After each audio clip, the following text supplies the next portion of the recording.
Admiral, thanks very much for joining us. First of all, update us on this new round of U.S. and Arab allied airstrikes. What's going on?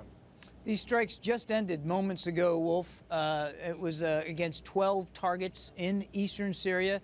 These 12 targets were what we call modular oil refineries. So they're oil refineries, not oil fields, but actual refineries. They were struck with precision-guided munitions over the course of about an hour and a half this afternoon by both U.S. and coalition aircraft. In fact, there were more coalition aircraft in the skies on these particular missions than there were U.S. flights. Which coalition partners participated? Saudi Arabia participated, as did the United Arab Emirates.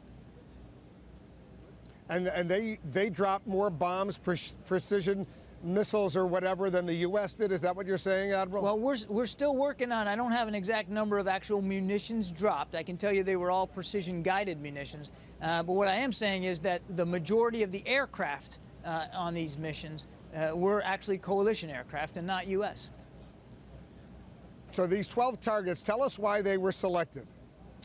These are oil refineries, as I said, modular oil refineries. They account for roughly, on average, about $2 million a day of revenue for ISIL. So they're an important revenue stream for these guys.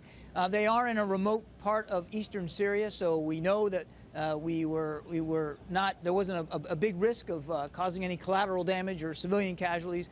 These are oil refiners. And I will tell you that one of the things that we really focused on was the infrastructure around the refineries itself. Their berthing and their communications equipment and the methods of control over the refinery's business that we were really trying to get at.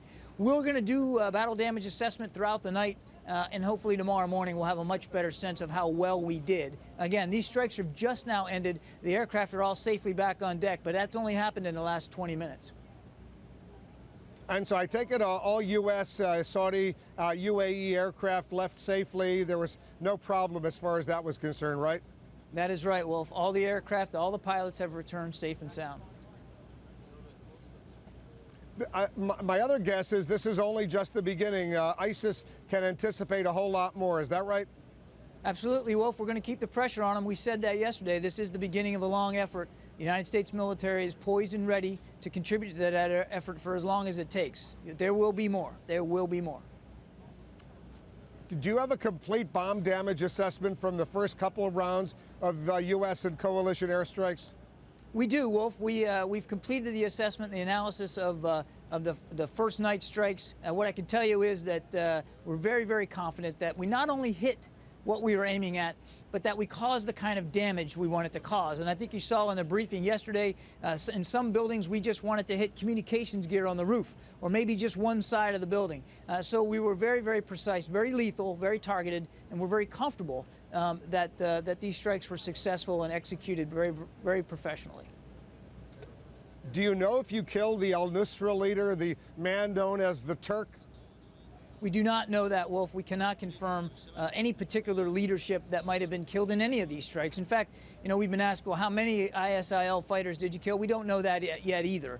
But the goal really was to get at ISIL's capabilities of sustaining, training, equipping, financing itself. These are strategic level targets that we were going after. And again, all indications that we have, and we've done the analysis, is that these strikes were very successful.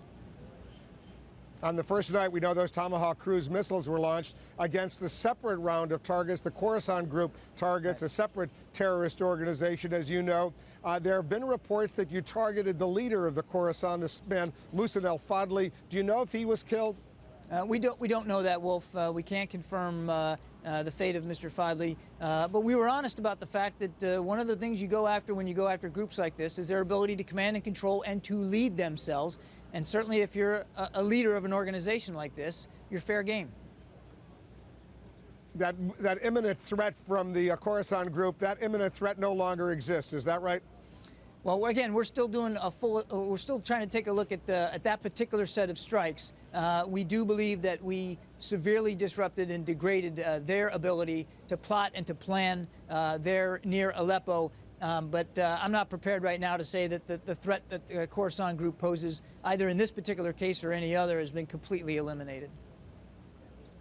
Can you tell us where the U.S. aircraft in these latest airstrikes, where they originated from? Are they carrier-based? Are they coming from air bases in the region?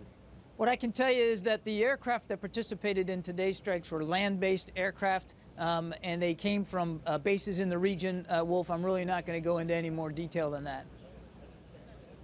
But as far as you know, Turkey, a NATO ally, is not yet allowing the U.S. to stage aircraft to launch strikes in Syria or Iraq. Is that right?